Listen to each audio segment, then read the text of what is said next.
If you want to take a look in your Bibles this week, we're going to be looking at 1 Thessalonians and the beginning, the first 11 verses of chapter 5. We're moving through this book, and I want to just give you a rundown where we left off last week, because last week's scriptures feed into this week's scripture. From last week, here's a few. The PowerPoint, I'm assuming, is coming up. There it is. There we go. So, from last week, all of the major views, Christian views of the end times, share some key points. There's a lot of divergence between Christians about the end times, about when Jesus comes back and the world comes to an end as we know it. But they all share some key points. Jesus will come again for those who love him. The major views all share that. No one knows the day or the hour, and Jesus calls his followers to be ready for him all the time. Those are things that the most of us can all agree on. Would you say amen? Okay, this is good. Now, today we're going to talk about how it ends. And I tell you what, I have never studied end time stuff very much because it's always been a little scary, not the end times. More scary to me as a pastor than the thought of Jesus coming back is the thought that I will get it wrong and tell you something that will make you all very mad at me. So, because I know Jesus loves me, he's taking me to heaven no matter what. So, but anyway, so I've never really preached a lot on the end times, but as I've studied it out in these last few weeks, I've been more excited about it than ever before. And this is a great book that we're going through, 1 Thessalonians, and we're going to talk about how it ends. This is super important that we talk about how it ends because you need to know some things. Number one, there is an end. That not everybody knows that. But there is an end. Jesus is coming back, and that is really good news. Can you imagine life where you had no hope that anything was ever going to really change? We just keep on repeating the same historic, ugly cycles through the centuries. But there is an end, and just that piece of truth in itself should give you encouragement and hope. I love that piece right there, and I've been reminded of it. I kind of have taken it for granted because most of my life I've believed this stuff, but just to wrap my brain around that thought right there, there is an end, and God is in control of that end. That is so encouraging. So no matter what you see in the movies, the end of the world is not going to be some random event that will come out of nowhere and wipe us all out. It will not be random. The meteors keep on missing us, sometimes really close. But I guarantee you this, that whatever ends this world, it's not going to come out of nowhere. The end is completely in God's control, and the end will bring an answer to all of the corruption and all of the suffering and all of the injustice that we see around us, all those ugly patterns of history that keep repeating, the end will bring an end. So let's take a look at 1 Thessalonians chapter 5, first 11 verses, and I'm reading out of the ESV this morning again, although I've got a smattering of other verses and I use different translations. Whatever, the best Bible that you can have is the Bible that you'll read. So anyway, dig it out, boot it up. Here we go.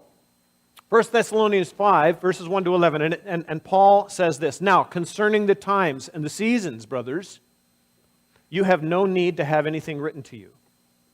Let that sink in.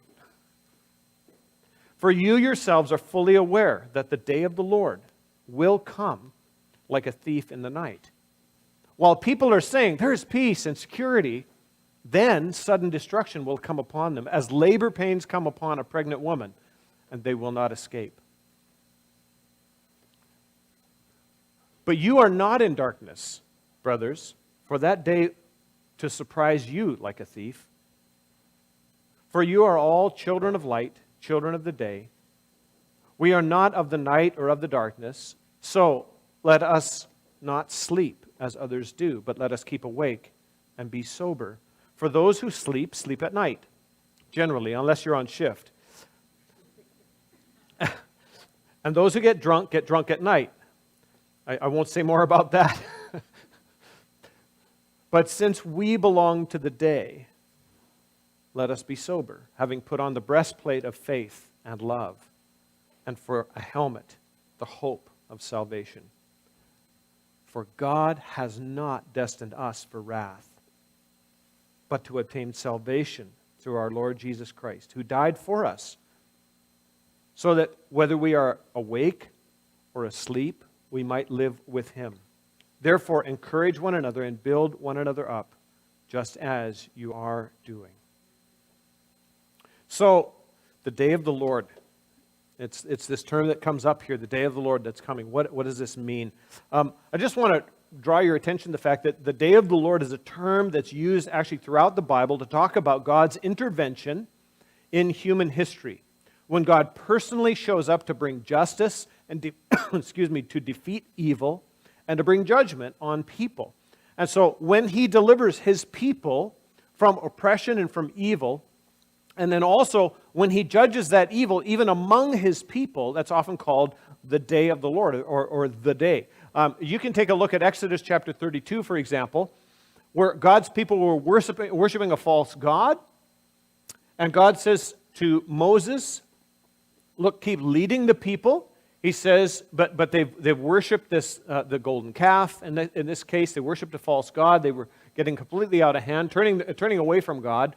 And he says, in the day when I visit, in the day of the Lord, when I visit, I will visit their sin upon them. So, I mean, nobody's exempt. God is going to judge evil. He's going to pour out wrath on those people that defy him, that deliberately disobey him. And there are points where God allows us to reap the consequences of bad choices, and then there are points where God personally intervenes. Now, I'm going to quote here a great quote from the Bible Project. It's a great website, and they've got a lot of series of great Bible teaching videos. And they say this: evil still persists, and someday Jesus promised to return for the final day of the Lord. This is the day of the Lord that the book of Revelation talks about, that day of the Lord. One where Jesus will return and destroy evil completely, freeing our world from corruption and bringing about the good and perfect world that God had planned for us from the start.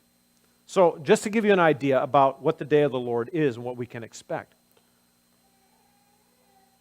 And there's different ways that people respond to the day of the Lord, to the idea of the end of times. I'm going to give you three of them that come quickly to mind because we see these all around us. Number one, people can respond to the idea of the end of the world, to the day of the Lord, that Jesus is going to come back with anxiety. And they wonder, will I miss it? Am I going to somehow not connect? He's going to show up. I won't be ready. My hair will be in curlers. I will have, I'll have something in the oven. Whatever it is, I don't know. But or will I get fooled? Will it happen and I'll miss it? And that's what some of the Thessalonians were wondering, and Paul was kind of speaking to that, is, did it happen already and we didn't get it? And then some people live in tremendous anxiety, and they focus and they obsess on it. And that's a terrible way to live, and it's not what we're called to. Another way that people respond to the idea of the end times is with arrogance and with false certainty about the end. And we're going to talk about that in just a minute, this idea of, hey, there's peace and security. I'm good. I got nothing to worry about. Whatever happens, I am so ready. And there's different reasons for that arrogance, but there's a lot of people in the world who live with arrogance toward the end of times. And then finally, there's people that live with apathy toward the return of Jesus. They just say, who cares? Let's have a good time right now.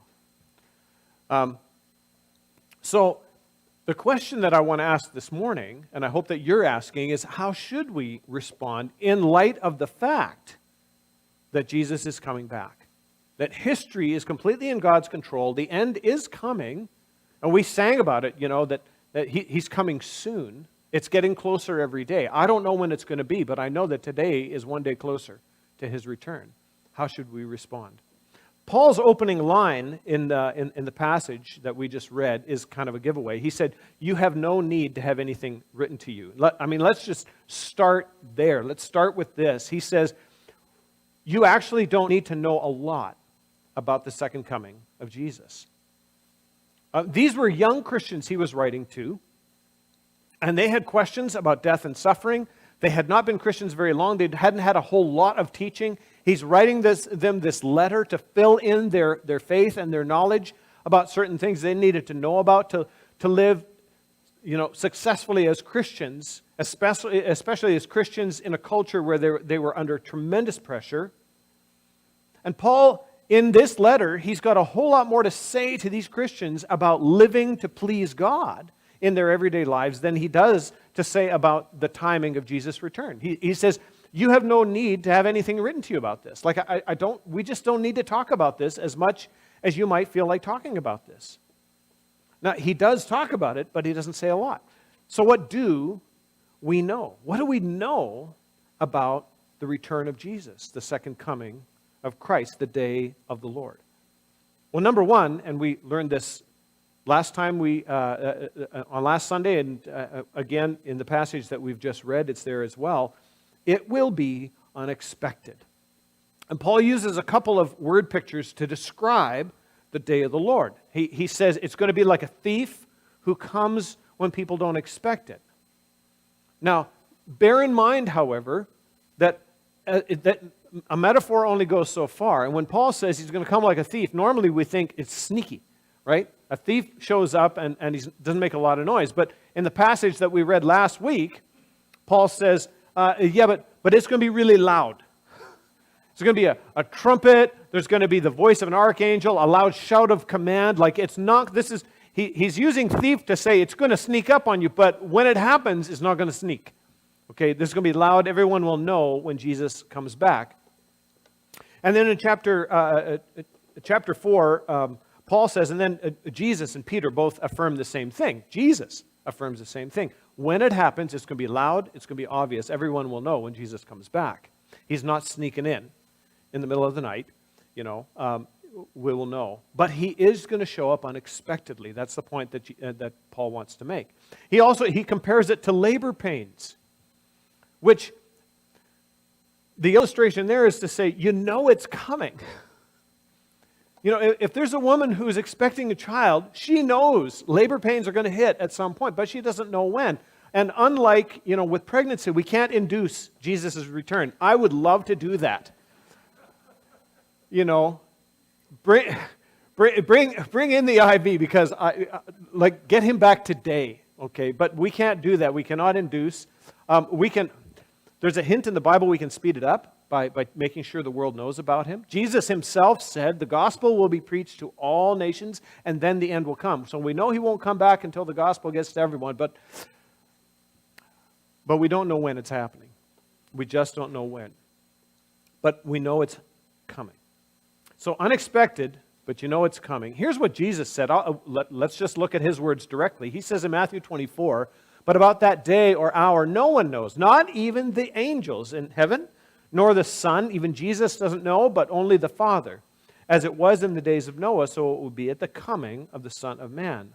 For in the days before the flood, people were eating and drinking, marrying and giving in marriage. They were doing life, right? Up to the day Noah entered the ark. And they knew nothing about what would happen until the flood came and took them all away. That is how it will be at the coming of the Son of Man. 2 men will be in the field. One will be taken, the other will be left. So Christian, non-Christian, follower of Jesus, somebody who doesn't know Jesus, they're going to be doing life. They'll be working out in the field, Jesus says. And that's okay, Christian. You don't have to park yourself and just kind of stare at the sky and wait for Jesus to come back. You'll be doing life. One will be taken, the other will be left. 2 women will be grinding with a hand mill, just doing life together, and one will be taken and the other will be left. Jesus said, so therefore, he says, keep watch, because you do not know on what day your Lord will come. But understand this, if the owner of the house had known, and Jesus is using the same metaphor of the thief, if the owner of the house had known at what time of night the thief was coming, he would have kept watch and would not have let his house be broken into. So, you also must be ready, because the Son of Man will come at an hour when you do not expect him. Christians won't know he's coming. They'll know it when it happens, but they won't know he's coming. Non-Christians won't know it's coming. We know he's coming. We don't know when. Here's the point. Knowing how to be ready for the Lord's return is more important than knowing when he will return. And so Paul gives a couple of warnings in the passage. He says, there are people who will be arrogant. They're going to be so confident that they are ready for whatever is coming their way. There is peace and security, they will be saying, but that peace is about to be shattered. That security is about to be stripped away. Now, the cultural backdrop to those words, scholars are now finding out things about the Roman Empire, and the cultural backdrop to those words could very well have been the Roman imperial propaganda itself that declared Pax Romana, the peace of Rome. Because this was a time, this was the golden age of Rome when Paul wrote these things. Rome was never better than during these years, so to speak, never better. It got worse. But Rome had conquered so much of the world at that point in time. And there was this imposed, this forced peace and security that people experienced. Roads were safer. Trade was flowing. There was a common language. And things were, in the eyes of people in the world, things were pretty good. Peace and security. And although Rome is gone, because no empire lasts forever, people still have this same attitude today. For some people, the idea of, whatever's coming, I'm good.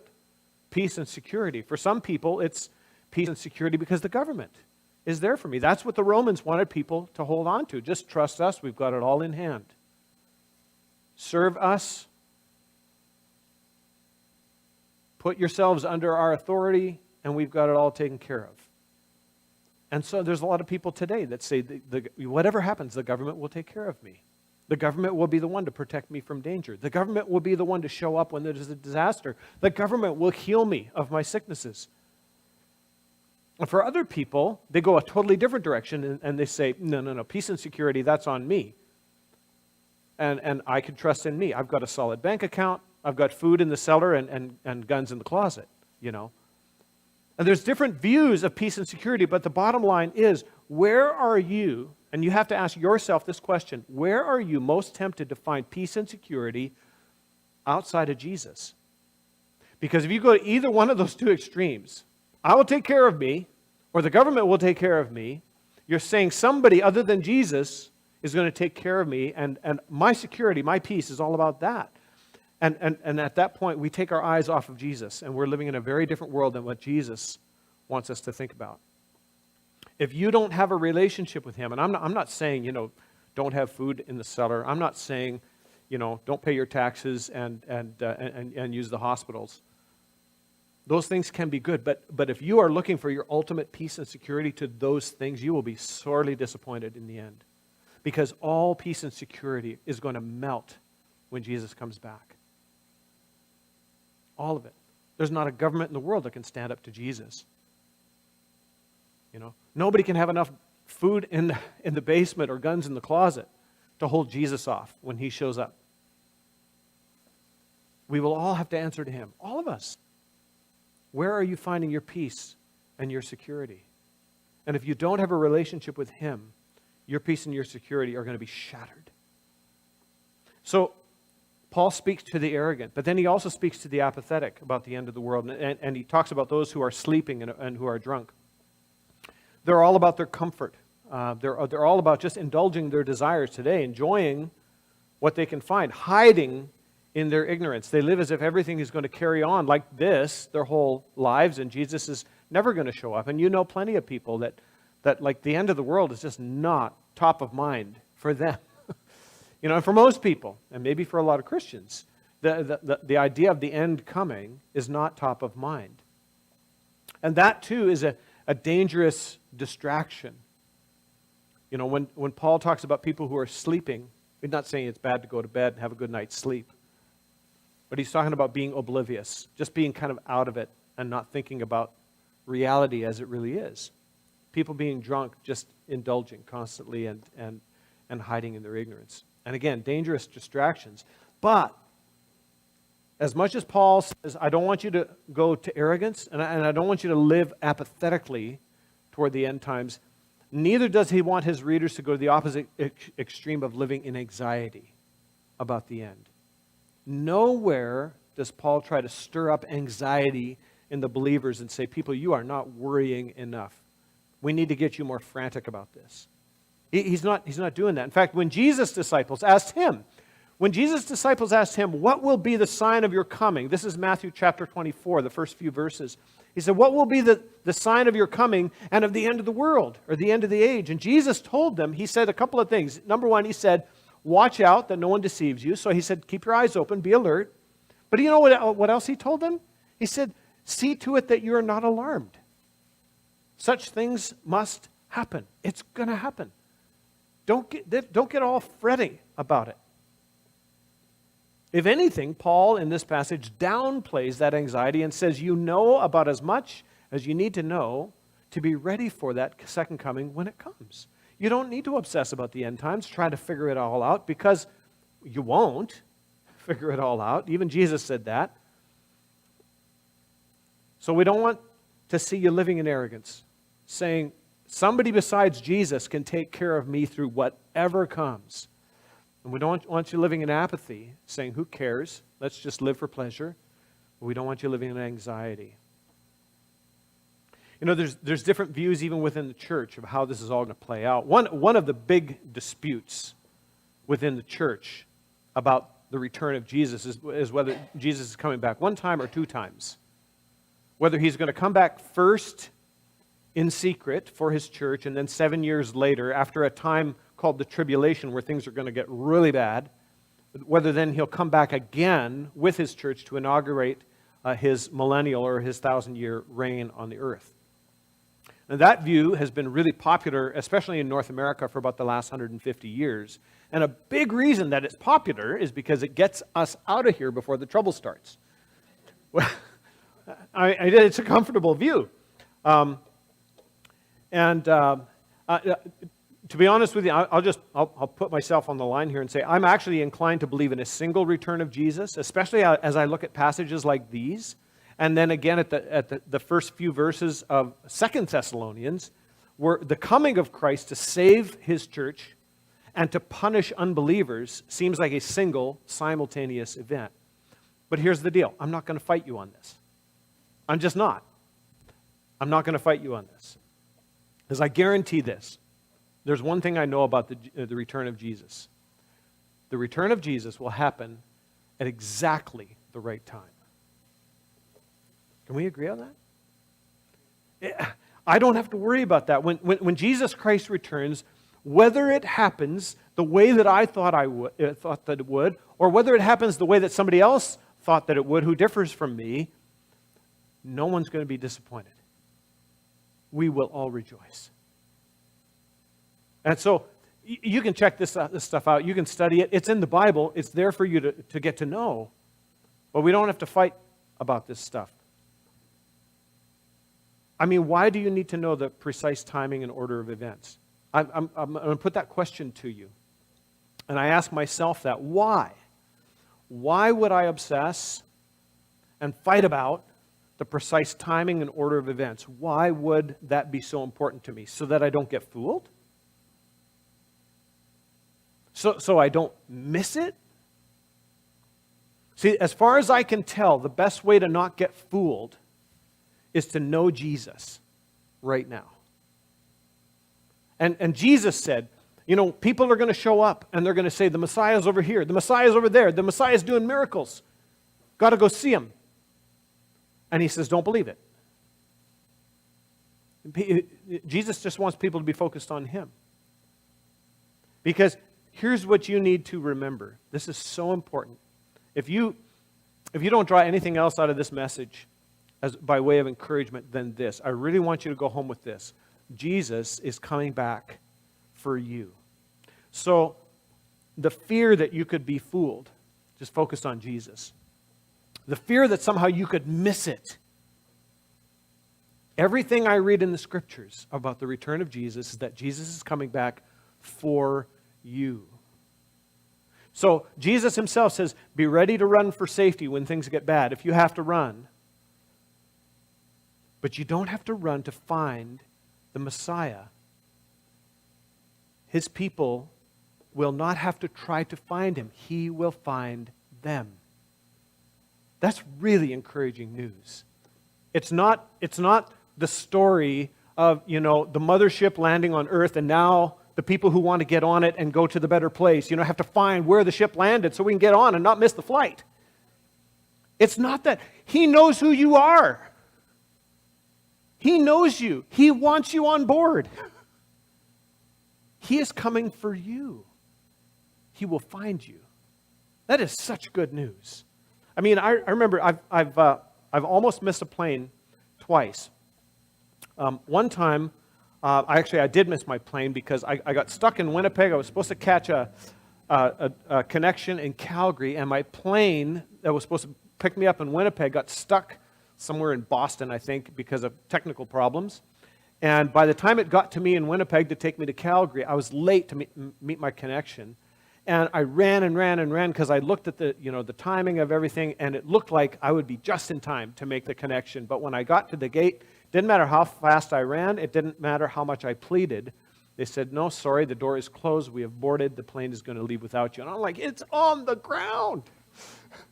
It's still here." "Sorry, no, here's a ticket for a really nice hotel and breakfast." So I had to spend the night. It was a really nice hotel, I will tell you that. And I ordered the biggest breakfast they would serve me. But I didn't get my plane. Now, there was another time when I was going to get on a flight on vacation, and I got stuck in a deal with immigration, and it was complicated and long and drawn out, and they were trying to be really nice, but it was long. And and I thought for sure I'd missed the plane. Like this one was over time. Should have missed it. But they waited. They knew my name, and they had somebody ready for me. And when I got out of immigration, I could see, a representative from the airline was waiting right outside the door, and they're like, "Mr. Harder, come with me." They got me onto one of those little shuttle things that zoom around in the airport. I've never ridden on one of those before. I got on board, and the dude floored it. We were booking. It was late at night in Vancouver, but I tell you what, we were flying through the airport, and the plane waited. And I got on board because they knew my name, and they wanted me there. Now, the coming of Jesus is going to be a lot like that second scenario, not the first. He knows who belongs to him. He wants you on the flight. He's going to track you down. Know what you got to do? You got to know Jesus. That's just it. You got to know Jesus. Focus on him. And about the being fooled, I had a conversation with Reg this week, and I was just reminded of when my brother was a bank teller. And I asked him, when he was a bank teller, I said, "Did they give you a course on spotting counterfeit money?" He said, "No, they don't give us a course. We just handle so much real money that if the fake stuff shows up, we can tell right away." Get to know Jesus so well. You won't be fooled. Knowing how to be ready for the Lord's return is so much more important than knowing when he will return. How do you be ready? Sometimes there's a knock on the door when you're still in your underwear, right? And has this ever happened to you at home? You slept in or maybe took a nap or whatever it is, and there's that knock on the door. It's inevitable. Somebody will knock on the door and want to be selling you something or inviting you to another church or whatever it is. I don't know. But what then? You can hide and lay down on the floor and hope that they don't see you through the window, but you've all done it. But when you're not dressed, what do? Throw on a bathrobe? "Jesus, I'm ready." But when Jesus shows up, and how do we be ready? What then? Paul tells us how to be ready. He tells us right here how to be suited up for the day. And it's not a bathrobe. He doesn't say you're going to sit around sleepless waiting for Jesus. In fact, here's where the metaphor shifts. Earlier, he talked about people sleeping, and he means being tuned out to reality. And then a little bit later, he uses the same term, sleep, but it's technically a slightly different word.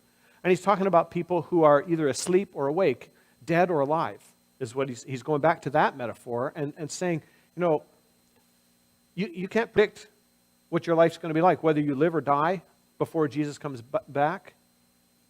He might come back in the middle of the night. I mean, somebody on earth is going to be sleeping when Jesus comes back, because half of us are in the dark all the time, right? Here's how to be dressed and ready, he says.